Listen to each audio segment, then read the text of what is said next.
Hi, this is Lisa Loree, the Rebel Ballerina. Welcome to the Rebel Ballerina Show. And in today's episode, talk about stress. And everybody feels stress, particularly the single mom and especially the fawn. Please stick around and find out what I'm talking about. Some different things we can do to help with that. And I'll share with you my ebook link. So stick around. Welcome to the Rebel Ballerina Show, where we learn to live a kick-ass rebel life. I'm your host, Lisa Loree, the Rebel Ballerina. There's no farting around in this show, just straight up fun. But if your ears are sensitive, go ahead and move along. If you want a truly kick-ass life, well, then here we go.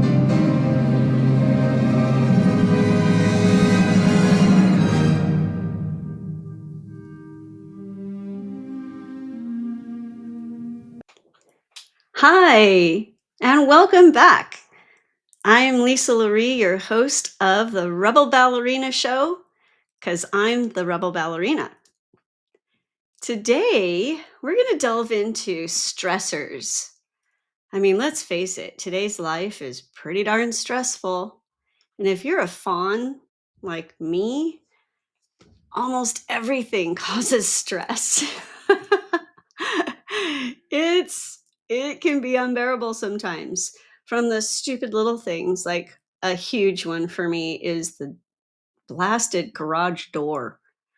Like I close it and then I want to lift it a little bit so that I can get airflow, right? Especially on hot days. And I leave the side door open so that there's a way to get some air through there.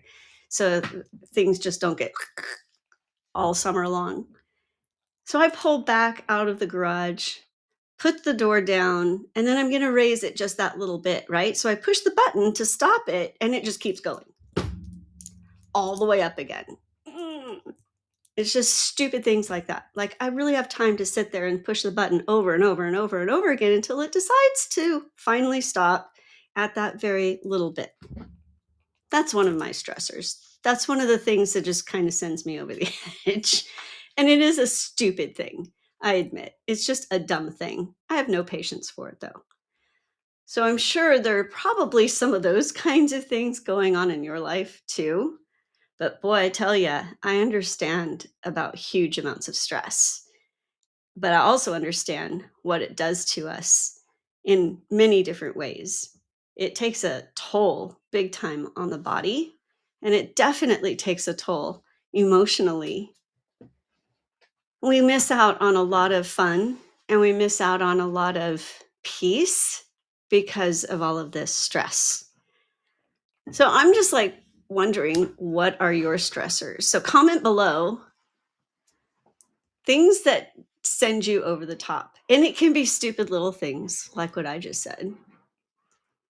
Or it could be a big thing, like, say, having to face my ex in court, like I had to recently. That is a huge stressor in having to go through that situation, having to face him, because I am no contact. I don't have any contact with him. All contact between he and I goes through my attorney. I'm just not even going to give him the time of day to have any of my energy.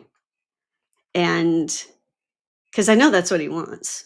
But this past time of being in court for this most recent trial, he was representing himself. So that meant that he was questioning me directly.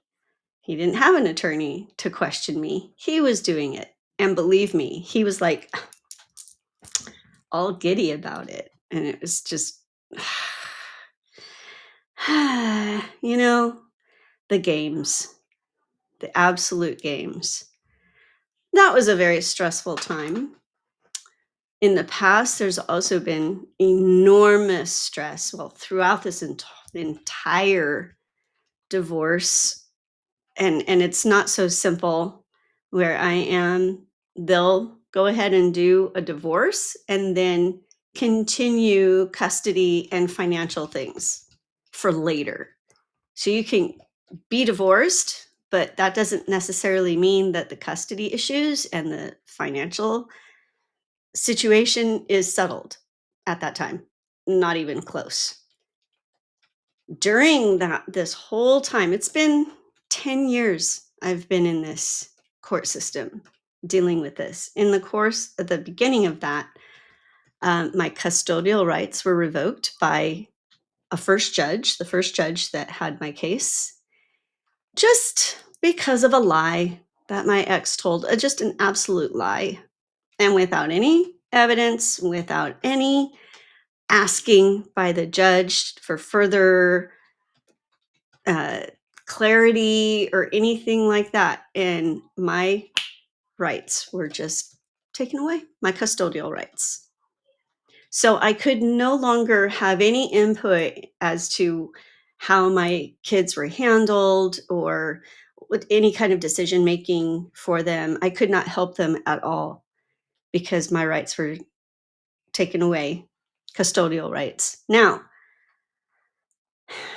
the worst part about it was that the judge granted full custodial rights to my ex based on this lie, but it wasn't because my ex really wanted to have the kids and wanted to care for them and all of that. No, he promptly took them back to a horrible situation they were in, a cult-like type prison, if you will, where my my daughter ended up being there for 2.5 years total, and my son for 10.5 months until he aged out. So this is a type of place, it's under the guise of, well, it's under the guise of a boarding school, which is a complete and utter fallacy because the school part is like non-existent to pathetic at best. The It was a behavior modification program that you had a whole program that you had to graduate.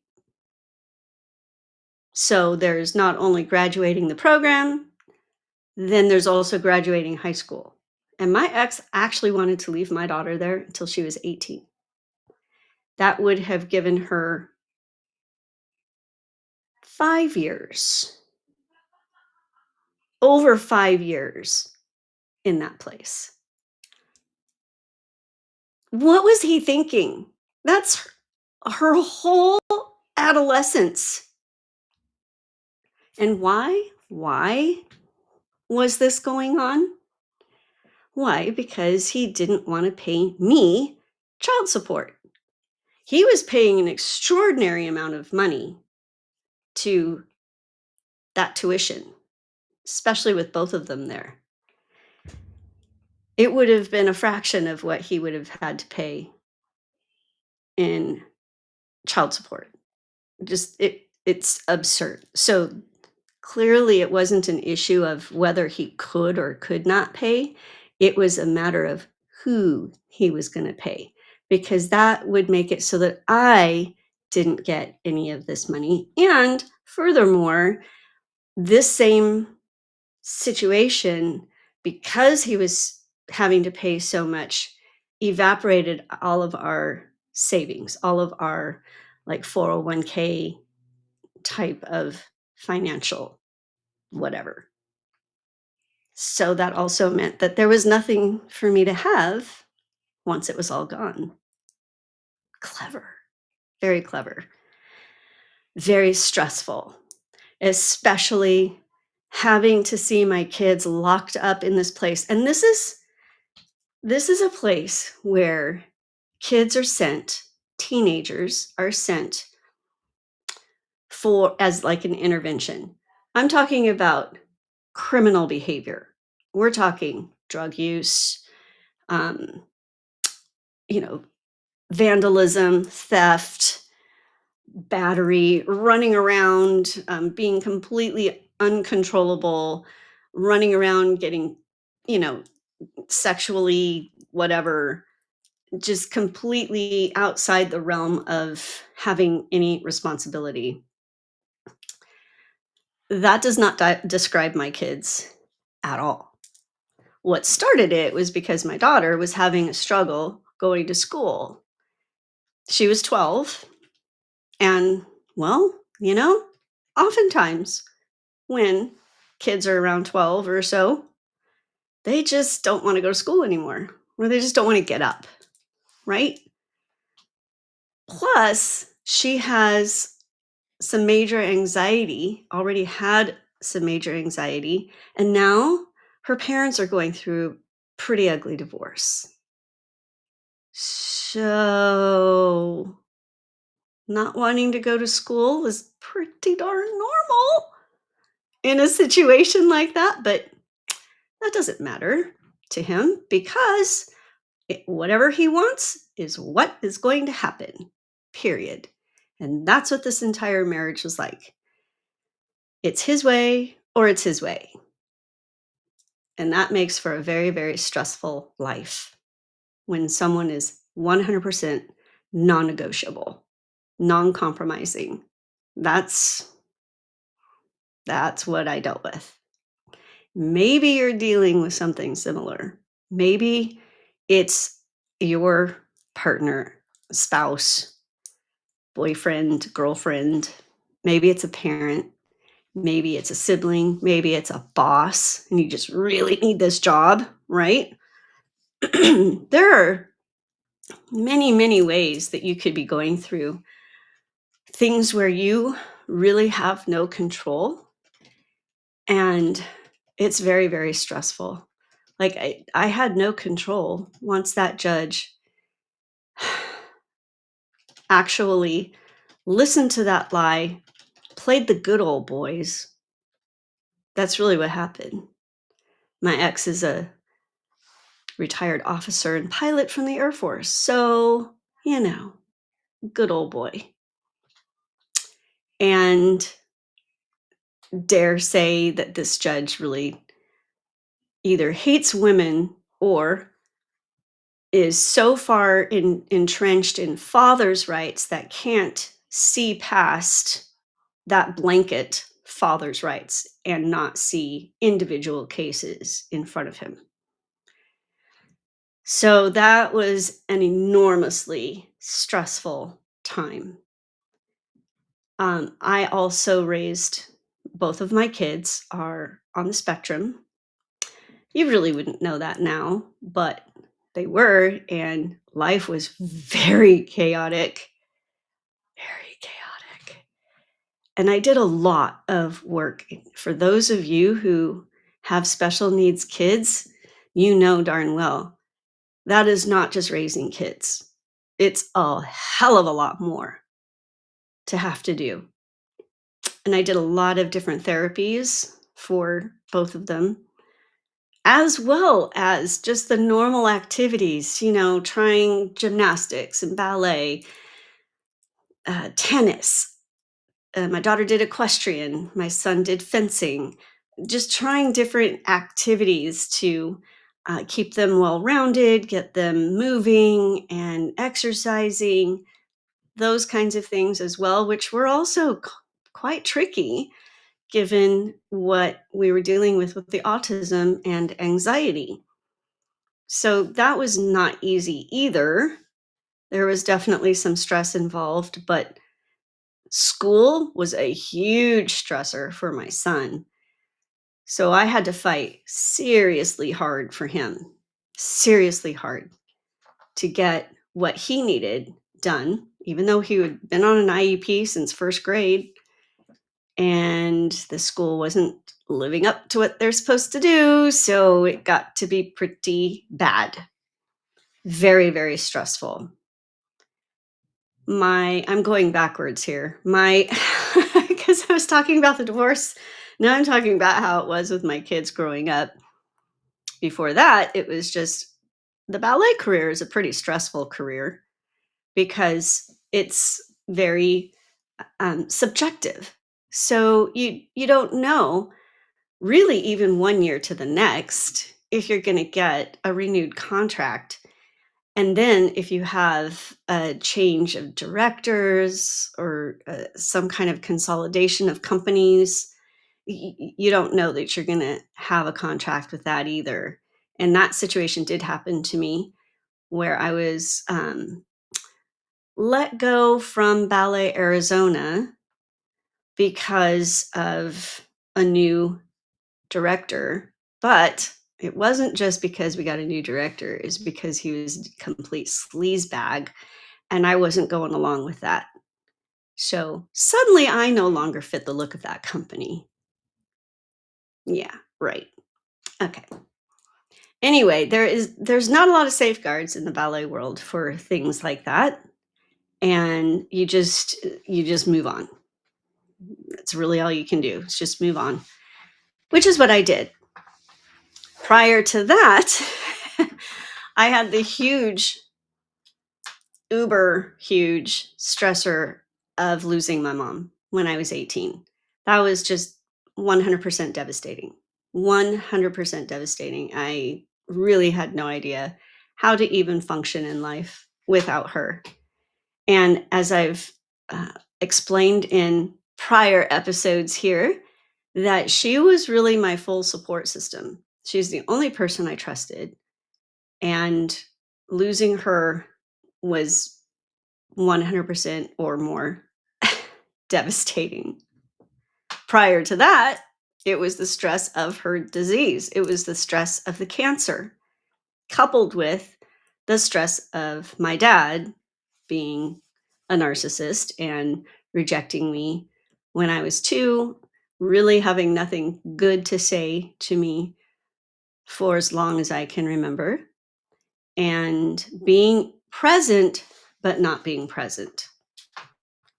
Being there in the house sometimes, dinner, that kind of thing, but not being there for me as a dad should be. Not interested. So there's some pretty huge chunks. Oh, yeah, and the whole school situation of being ostracized. That was in there too. Yeah, lots and lots of huge stressors. How I survived all of that, I'm really kind of amazed because, well, I almost didn't survive that. So there's that. I am just amazed that my body has held up as well as it has over the years because most often all of these stressors end up being too much for the body. Any one of those stressors would cause some difficulty, but compound all of those things, and I'm truly amazed at my partner here, my what I call the entity, our body, because I, the person, am not this body. You are not your body, but I am infused in this being. You're infused in your body, your entity. That's the only way we can be here, both of us, right? Like the only way me, the person, can be here, and the only way this body can be here is if we are infused together. That's it, right? Makes sense. That's how we're here. But this body has its own intelligence and has fascinating mechanisms and works really hard at survival. And it has done way time and a half, time and a gazillion for me to survive all of those stressors. I'm sure that your body has had to do a lot for you too.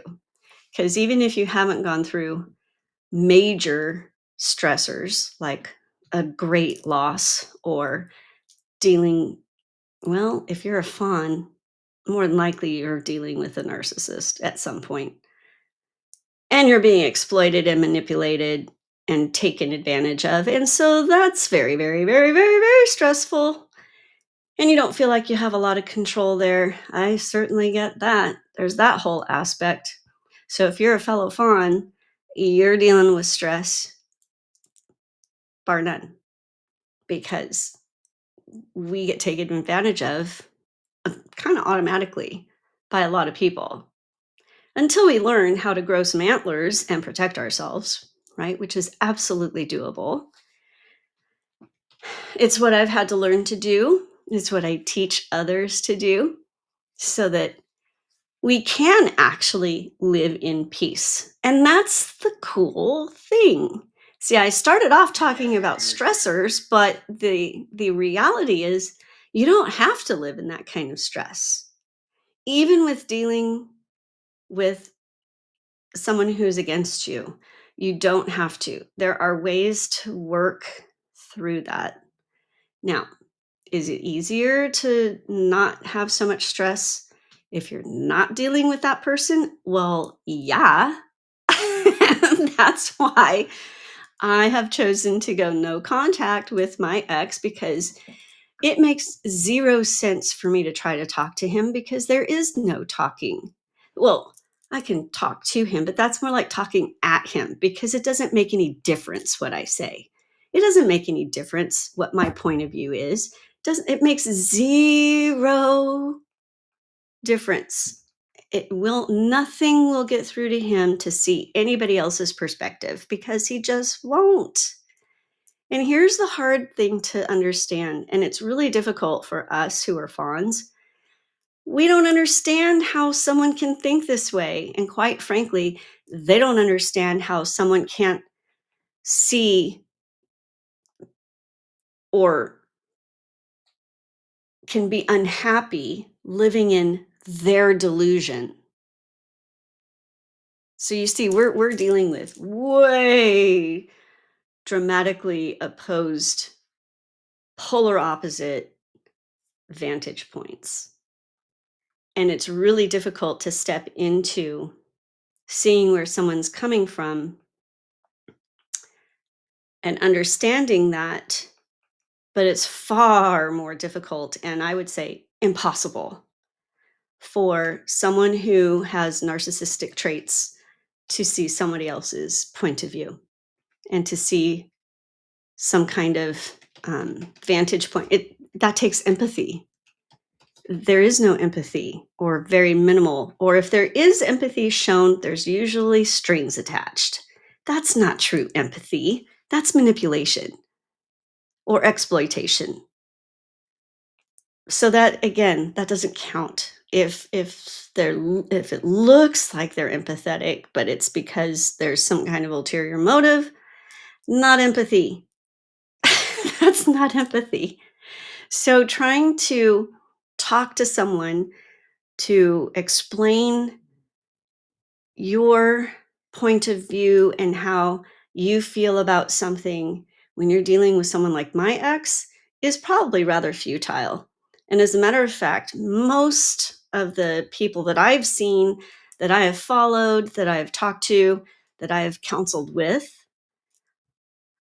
will say that when you're dealing with someone like that, your best way of dealing with it is no contact. If it's at all possible, no contact, which is definitely a struggle if you have smaller children and you know you have years still of custody battles.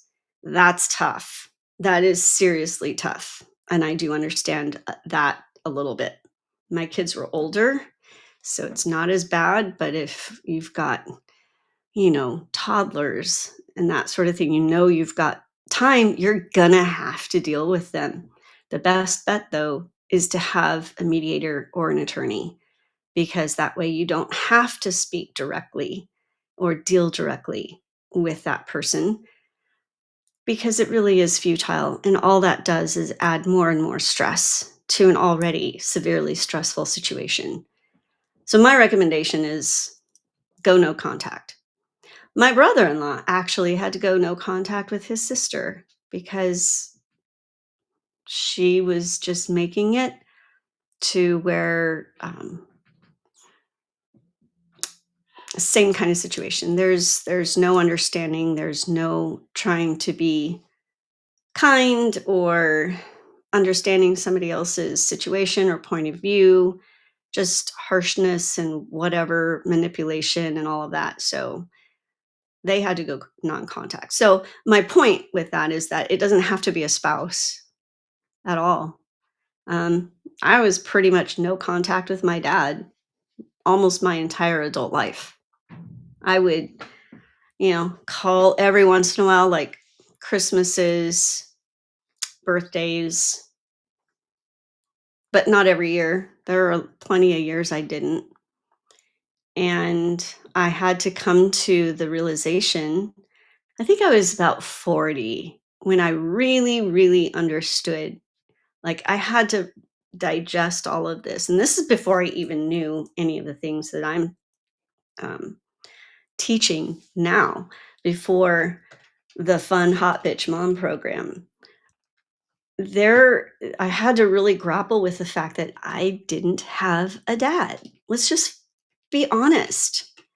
He rejected me at 2 years old. Yes, he was still physically present in the house, but I didn't have a dad, and I had to really figure that out. And as an adult, I mean, for heaven's sakes, he never even really knew my kids' names. That's pretty sad.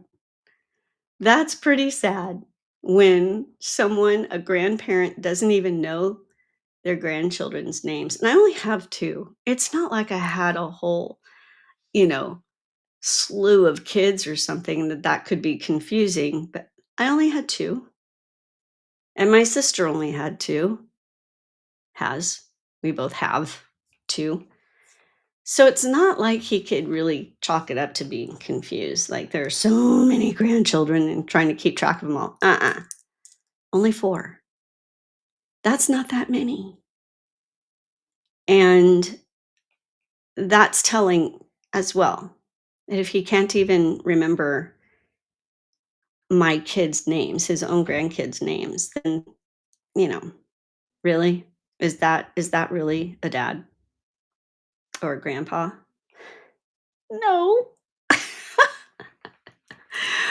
Oh my word. So it took a lot for me to finally decide. And that's what it was. It was a decision that I don't have a dad. But that decision also relinquished me from that stress. Because otherwise, I was bearing the burden of, I'm such a bad kid. I've done everything wrong. I mean, I knew that it was stemming from him, but of course, being a fawn, I took responsibility for it. And then I finally had to decide, I am not responsible for this. I'm not. And it was hard. Not saying that was an easy thing to just someday go, "Oh, I'm not responsible, so ha ha ha." No, it wasn't like that. It was tough. And even after that, there was a tinge still remaining, because you know what? We are so conditioned when it comes to parents. We are so conditioned to be obligated to them. And as fawns, we take that very seriously. That conditioning runs incredibly deeply.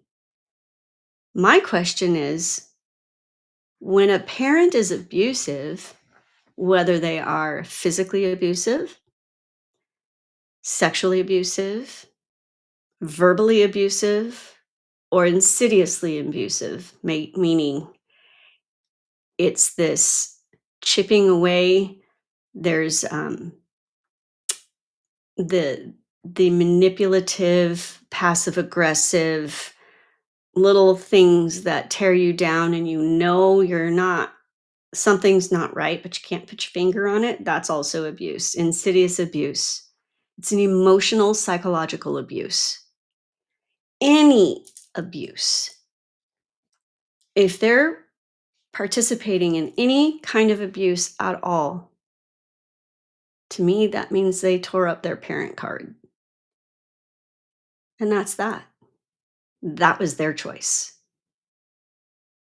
And if they tore up their parent card, that absolutely nullifies our obligation to them.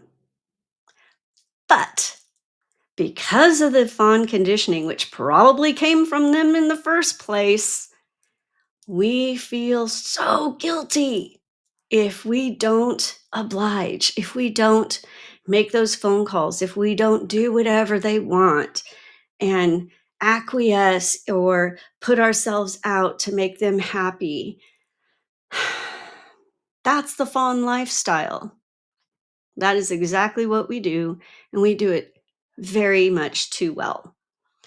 But it can stop. We can stop that. We just need some antlers, otherwise known as gonads, right? And we need we need to value ourselves. That's the real bottom line, because we've been conditioned to think of ourselves as meaningless and worthless, why all the while being obligated to the very people that make us feel that way. Talk about sick and convoluted. That's just wrong. But it happens all the time. I'm a product of it too. I've just learned how to get away from that and how to protect myself, and now how to be able to stand up for myself and not feel guilty, because I am also a valuable person just like you are. And you have tremendous value and importance, and what you want in life means something. It means a lot. And when we can't fulfill that to the best degree because we're bogged down with all of this conditioning and with guilt and feeling less than, and even being told that we're less than, then it strips us of who we are. And that has to stop. That's why I'm being out there now. That's why I am doing this very podcast. That's why I'm writing books. That's why I am dancing and speaking my story and trying to help as many folks as I can to learn how to not give up being good, kind people. Again, that is not what this is about. It's about protecting that goodness and giving it to only the people who really can handle it, who are not abusive, who are not manipulators, exploiters, and takers, but to other people who are givers and empathetic and helpful and kind. We can give all we want to those folks. We just want to avoid the manipulators, exploiters, and takers. That's what this is really all about. And to learn, because of that differentiation, to learn the distinction between giving and wanting to please someone as a mechanism coming from fear, or being able to do that just simply because we want to and we can and we enjoy that, and that's great. We should be able to continue to do that. I continue to do that, but I also have a safeguard on that now, and I don't have to fall in those traps anymore. Don't get me wrong, I still don't recognize it sometimes until it's too late, and that's frustrating. It's frustrating to me. I'm like, why didn't I see that? I know so much more now, but oh, tell you what, those exploiters, takers, and manipulators, they are such tricksters. I mean, they're really good at it, which is why we get sucked in. The point is, even if you get sucked in, being able to leave right away. Once you see it, go, I'm hightailing out. See ya, because I am not going to deal with this. All it does is produce more stress. So whatever stresses you out, see if you can leave it. I know that sounds just way too simplistic, but sometimes that's what it takes.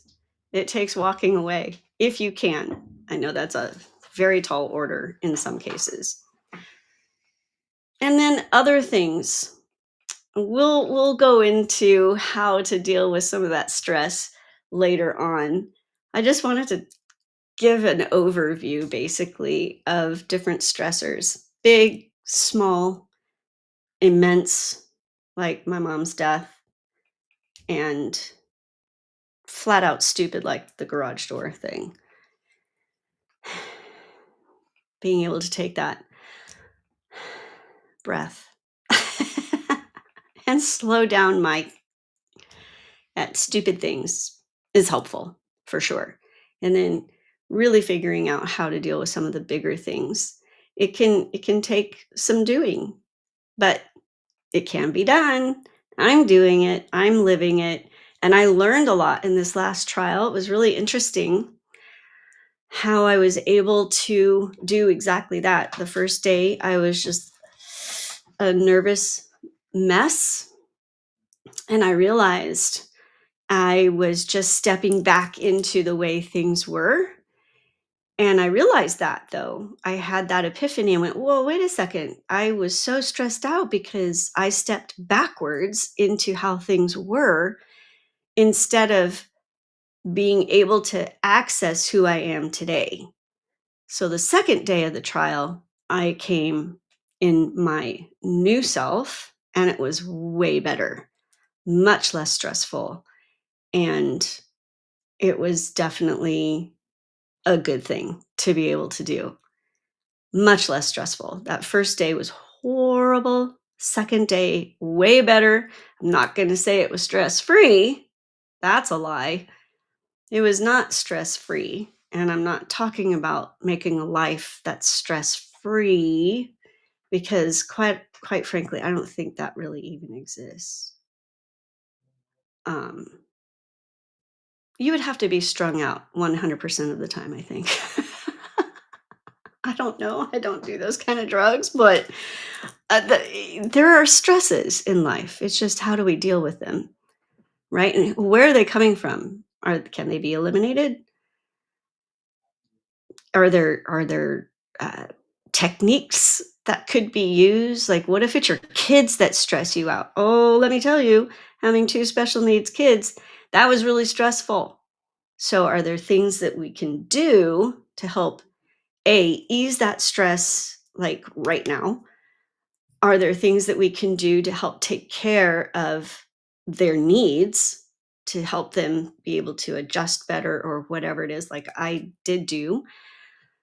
And then, are there ways that we could take on a different perspective ourselves as special needs parents to be able to step back and say, okay, yeah, this is a situation. What it is, but now how do we move forward? That's just, one situation in particular. Give it some thought. Again, comment below what kind of stresses you're dealing with. And they can be big major stressors. Please put your biggest major stressors. But you could also put your stupid hangnail stressors too. Things that just irritate you, dumb little things that shouldn't matter in life, but they just really agitate. Put those down as well. Why not? Let's have a conversation. Anyway, that is it for today. I hope that you're able to think about your stressors and maybe even start letting some of that go and just looking at stuff and going, I don't really need to carry this around. That's it. I'm going away. I'm letting it go. And also, download my ebook from, wow, what is the title again? From almost ending it all to fun hot bitch mom. That is a quick synopsis of me crawling away from my marriage and turning it all around. How I was able to do that, some of the techniques I used to do that. And it's a pretty quick read. I hope that you will read it and find encouragement in it. And I hope that you understand that you can change from your situation that you're facing right now into what you actually want in life. You really can. It is doable. I'm doing it. I'm living it. Otherwise, I would have nothing here to say. I wouldn't be bothering with any of this, right? Because like I'm just talking about stuff. No, this is really important stuff that I have actually had success with, and that's why I want to share it with you. So do check out that ebook, and I will see you again soon. Thanks for joining.